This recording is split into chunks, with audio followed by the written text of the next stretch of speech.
রবিবার মানেই বাঙালির কাছে গরম গরম ভাত আর লাল লাল চিকেনের ঝোল, কি তাই না? আর সেরকমই আর চিকেন বানিয়েছিলাম আমি। আর চিকেনটাতে আমি নতুন ছোট আলু দিয়ে বানিয়েছিলাম। নর্মালি তো আমরা বড় বড় আলু খেয়েই থাকি চিকেনে, আজ একটু অন্যভাবে বানালাম। তো চলো শুরু করি। প্রথমেই চিকেনটাকে ভালোভাবে ধুয়ে নিতে হবে, এবার ম্যারিনেট করে নেওয়ার পালা। তার জন্য প্রথমেই দিয়ে দেবো 2 চামচ রসুন বাটা, তারপর তাতে দেবো স্বাদ মতো নুন, 1 চামচ দেবো আদা বাটা, 1/2 চামচ দেবো ধনে জিরে পেস্ট, 1 চামচ ঝালের জন্য দিয়ে দেবো কাঁচা লঙ্কার পেস্ট। ঝালটা নিজেরা নিজের পছন্দ মতো দেবে। কিছুটা পরিমাণ দিলাম হলুদ, কাশ্মীরি লঙ্কার গুঁড়ো, দিয়ে দিলাম 2 চামচ মতো টক দই, আর দিলাম তেল। এবার সবকিছুর সঙ্গে চিকেনটাকে বেশ ভালো করে মাখতে হবে। এরপর ম্যারিনেট করে রেখে দেবো এটাকে 1 থেকে 2 ঘন্টার জন্য। চিকেন, মাটন এসব রান্না করার আগে 1-2 ঘন্টা যদি রেস্টে রেখে দিতে পারো ম্যারিনেট করে, তাহলে খেতে খুব ভালো হয়। চাইলে ওভারনাইটও ম্যারিনেট করে রাখতে পারো কিন্তু। আমি তো আগেই বললাম চিকেনটা আমি ছোট আলু দিয়ে বানাবো।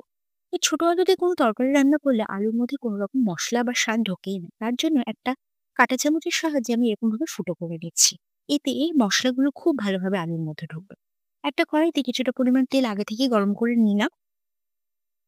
তার মধ্যে আলুগুলো ভাজা হতে বসিয়ে দিলাম। একটু সময় নিয়ে আলুগুলোকে খুব সুন্দর করে লাল লাল করে ভাজতে হবে। আলুগুলো ভাজা হতে থাক, আমি এদিকে কয়েকটা পেঁয়াজ কেটে নিচ্ছি, বেশ বড় বড় টুকরো করে কাটবো। আমার আলুগুলো ভাজা হয়ে গেছে, ওগুলো একটা অন্য পাত্রে তুলে রেখে দিলাম। এবার ওই কড়াইতে দিয়ে দিলাম ফোড়ন। ফোড়নের মধ্যে ছিল গোটা গরম মসলা, তেজপাতা, শুকনো লঙ্কা, আর ছিল গোটা জিরে। ফোড়নটা ভাজা হয়ে খুব সুন্দর একটা গন্ধ চাইলেই দিয়ে দেবো আগে থেকে কেটে রাখা পেঁয়াজটা। এবার পেঁয়াজটাকে কম আঁচে ভাজতে হবে। খেয়াল রাখবে যেন গলে না যায়, পেঁয়াজটা একটু নরম হলেই হবে। পেঁয়াজটা যখন বেশ নরম হয়ে আসবে, তার মধ্যে দিয়ে দেবো আমি ম্যারিনেট করা চিকেনটা। এবার চিকেনটা দিয়ে ভালোভাবে কম আঁচে কিছুক্ষণ কষাতে হবে। এই সময় কিন্তু জলের ব্যবহার করবে না, চিকেন থেকে জল ছাড়বে, সেটা দিয়ে ভালো করে কষাতে হবে। কিছুক্ষণ কষে গেলেই দিয়ে দেবো আমি এখানে টমেটোর পেস্ট। তোমরা চাইলে টমেটো কুচিও ব্যবহার করতে পারো। আবার কিছুক্ষণ কষিয়ে নেব। কষানোর পর তার মধ্যে দিয়ে দেবো আগে থেকে ভেজে রাখা আলুগুলো। এইবার চিকেনটাকে ততক্ষণ পর্যন্ত কষাবো যতক্ষণ না মশলা থেকে সম্পূর্ণভাবে তেল ছেড়ে দিচ্ছে, আর চিকেন আর আলুটা 90% মতো সেদ্ধ হয়ে যাচ্ছে। যখন এই সম্পূর্ণভাবে কষে যাবে, তখন এর মধ্যে দিয়ে দেবো উষ্ণ গরম জল। এই অবস্থায় কিন্তু কাঁচা জল ব্যবহার করবে না, তাহলে রান্নার প্রসেসটা কিন্তু একদম স্লো হয়ে যায়। এই সময় উষ্ণ গরম জলেরই ব্যবহার করো। এবার ঝোলটা আরো কিছুক্ষণ ফুটিয়ে নিলাম।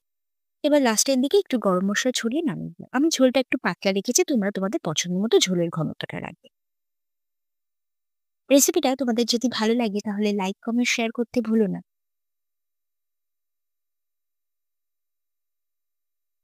আর এইরকম মজার মজার রেসিপি পেতে আমার চ্যানেলটাকে ফলো করতে হবে। যদি ইউটিউব থেকে দেখে থাকো তাহলে অবশ্যই আমার চ্যানেলটাকে কিন্তু সাবস্ক্রাইব করতে হবে। দেখা হবে অন্য একটা ভিডিওতে, অন্য একটা রেসিপি নিয়ে। ততক্ষণ পর্যন্ত টাটা।